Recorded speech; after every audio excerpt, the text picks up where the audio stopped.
Well, this is very interesting, Congressman Grayson. We had last week, after Kevin McCarthy made his famous comment, I think I was on the air. I suggested to Danielle, we should tweet out who is the congressman who's got the most guts in Congress? Who's the congressman who really would take on, the next Speaker of the House, Kevin McCarthy, in all probability, and Trey Gowdy? Who would do that? And the name immediately popped into my brain. Of course, it would be Alan Grayson. And so we tweeted out, Congressman Grayson, you should consider, or might you consider, or whatever. I don't remember the exact language, but, consider an ethics charge against these guys. And apparently he saw our tweet or not. I don't know. Maybe it's just great minds think alike.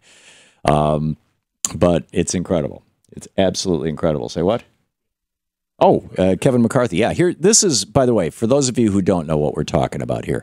The Benghazi committee has been going, for 17 months, I guess Congressman Grayson said, longer than Watergate, longer than the investigation into the killing of John Kennedy.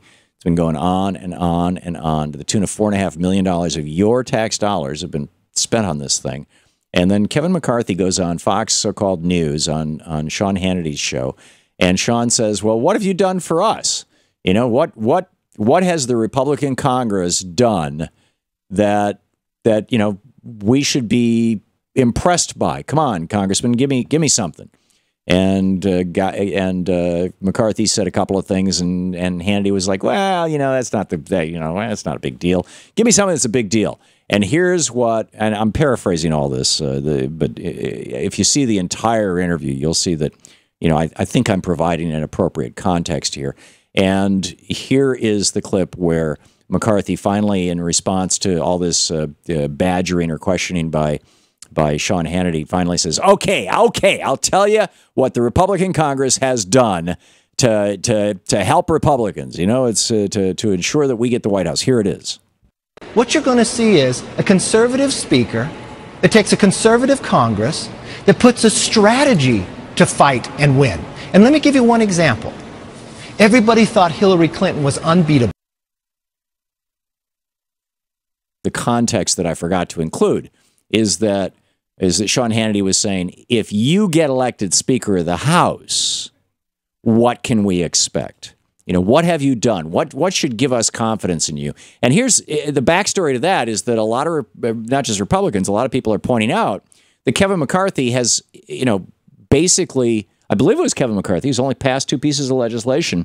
One was to rename a post office after Ronald Reagan, as I recall, and the other was to rename some other building after somebody else. And that's it. I mean, this is what this guy has done in his legislative career. And this is basically what Sean Hannity was saying.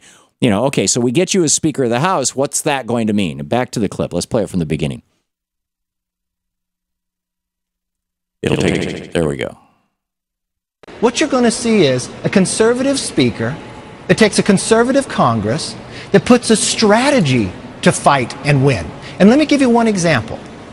Everybody thought Hillary Clinton was unbeatable, right? But we put together a Benghazi special committee, a select committee. What are her numbers today? Her numbers are dropping. Why? Because she's untrustable. But no one would have known any of that had happened had we not thought and made that happen. Good. I give you credit for that. I give you credit for sequestration. I'll give you credit where credit is due. But here's what every conservative wants to know. Yeah, very quickly though, hey, I think Hannity just realized that Kevin McCarthy just confessed to a crime, and he's like trying to let me cut you off. Let me change the subject. Let's say, oh my.